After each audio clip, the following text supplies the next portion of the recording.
Yep, I've bought a shed. It's time to combine all of the different places I was working and trying to get things done into this one space. This should be a game changer.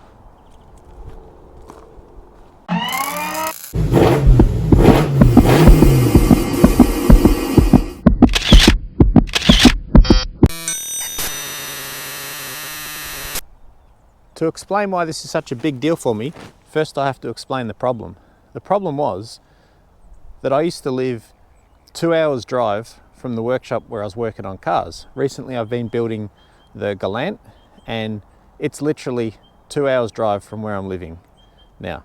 That's not ideal because what it basically means is on weekends you spend 4 hours driving and then you got to get set up and figure out what you're doing and where you're up to and all the rest of it. Then you can start work, and by the time you sort of crack through a weekend's worth of work, you probably haven't achieved that much and you don't get the opportunity to go out there during the week and make progress in smaller steps, little increments. So that's the problem I've had, just because of the way that things have worked out. My workshop was 2 hours from home. That's a pain. Anyway, all that's now going to change. So I bought this shed here. There's a house attached to it as well, which is handy. And this is going to be the new base. This is where I'm going to set up and hopefully start making some better progress. More time, more projects, more progress.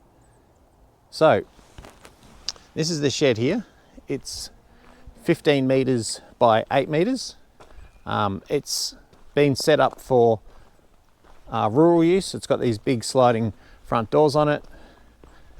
Next to it here, got a water tank which feeds the house and the shed. Then there's a sea container here which is going to be awesome for storage. So it's a 20-foot container. In here I'm going to rack it out with all my shelving, and then this will be full of car parts and bits and pieces that I don't want to keep in the main shed.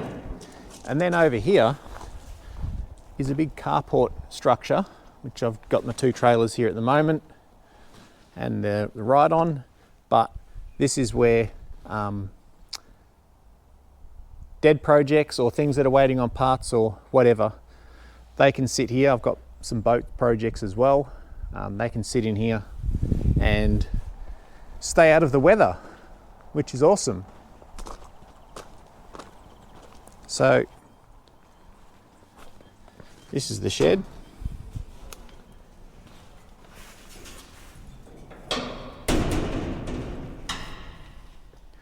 And this is it.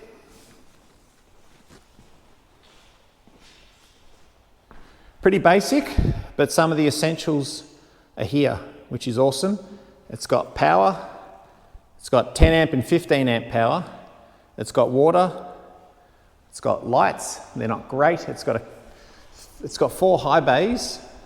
These things up here. One of them isn't working at the moment. Not sure what's going on there, but it's going to need a lot more lighting anyway for what I've got going on. It's got 15 amp power from the roof, which is handy. Like I said before, it's 15 meters long, 8 meters wide.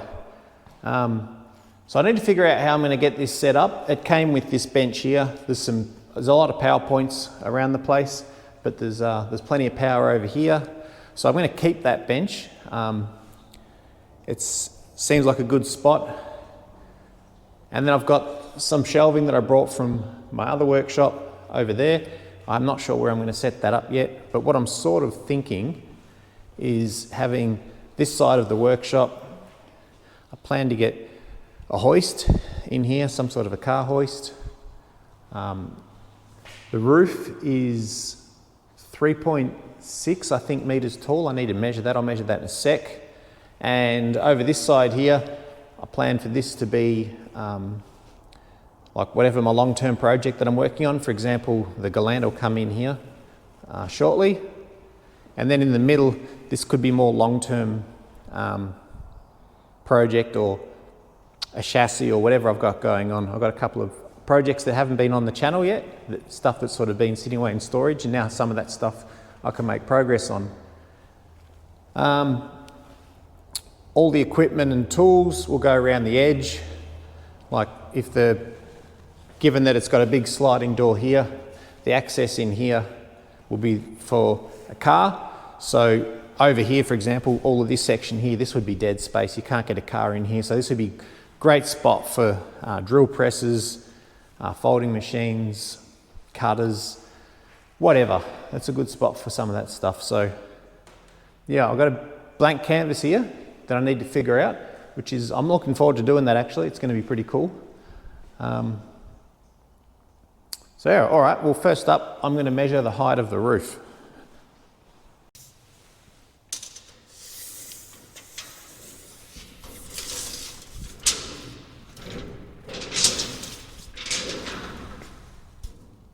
It's 3.5 in the center, 3.3 where this roof joist is, and 3.1 where that roof joist is.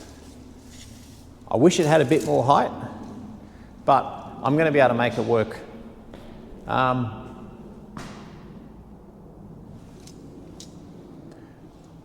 Most two-post hoists go up about 1.8. The legs on them stand at about 2 meters, which is about to here, I think. So, and the roof of most the cars I work on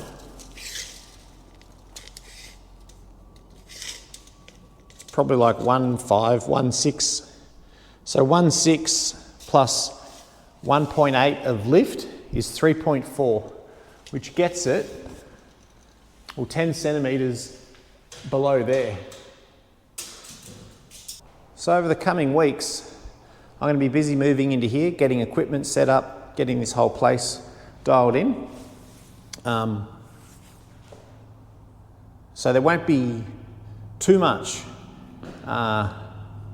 progress made on the Galant or any of the other projects, but I do have to get the Galant in a state where I can tow it down here. So, you know, I've got to put some glass in it, got to put a windscreen or whatever in it and sort of get it get some stuff bolted onto it so it's good to tow. So there'll be a little bit of that stuff going on, but mainly it's just going to be tidying up and setting this space up, getting it ready for action. But yeah, this is super exciting.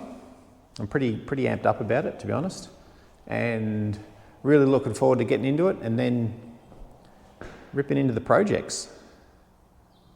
So that's just a bit of an update of where I'm at and a bit of an explanation why there's not going to be a whole heap of progress made on the Galant in the coming weeks. But it's going to get done. Cheers.